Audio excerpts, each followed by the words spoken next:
এই সময় থেকে নিয়ে সারা গরমে আমার মতে একটু হালকা পাতলা খাবার খাওয়াই ভালো। যারা আমার সাথে একমত আর খেতে ভালোবাসো তারা দেখে নাও। জ্যান্ত চারাপোনা মাছের একদম পাতলা ঝোল করব, কিন্তু রেসিপিটা দেখো কেমন।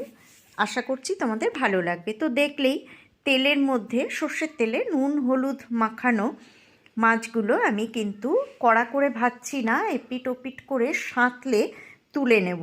তো 4 পিস মাছ আছে, আমি 4 পিস মাছই কিন্তু এইভাবে ভেজে নেব। আর তেল দেখতেই পাচ্ছ খুব অল্প দিয়েছি, আমি কিন্তু খুব কম তেলেই রান্না করি।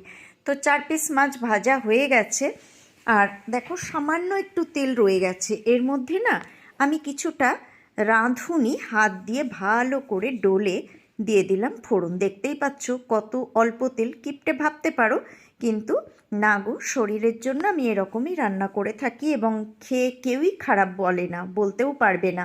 যাই হোক, এর মধ্যে আমি দিয়ে দিলাম লম্বা করে কাটা আলু আর ঝিঙে, এখনকার গরমের যে সবজি। তো আলু আর ঝিঙে দিয়ে একটুখানি নাড়াচাড়া করে নিচ্ছি।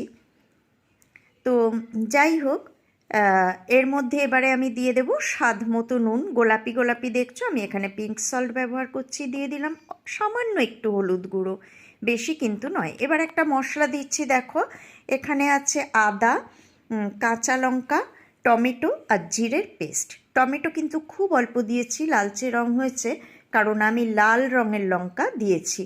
আর এবার মিক্সির জারটা ধুয়ে একটু জল দিয়ে দিলাম, কারণ তেল খুবই সামান্য, আর সেই জন্য এটা পুড়ে ধরতেও পারে।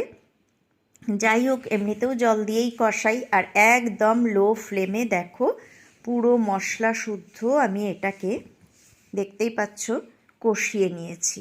এতে কিন্তু ওই রকম তেল ছেড়ে বেরিয়ে আসা ওই রকম রান্না হবে না। যাই হোক, কষিয়ে নেওয়ার পর আমি এর মধ্যে দিয়ে দিলাম জল।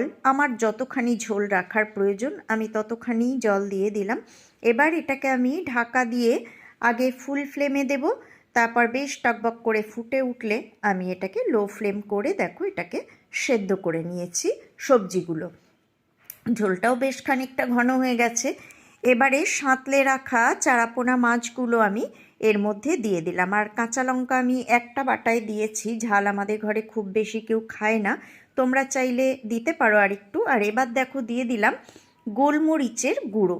এইটা দিলে কিন্তু এর স্বাদটা, গন্ধটা দারুণ হবে। আর ওই যে রাঁধুনি ফোড়ন দিলাম, ওতেও গন্ধটা দুর্দান্ত হবে। তোমরা চাইলে এই সময় এখানে চেরা কাঁচা লঙ্কা দিয়ে দিতে পারো। ব্যাস রেডি হয়ে গেল। দেখতেই পাচ্ছ গরমের হালকা পাতলা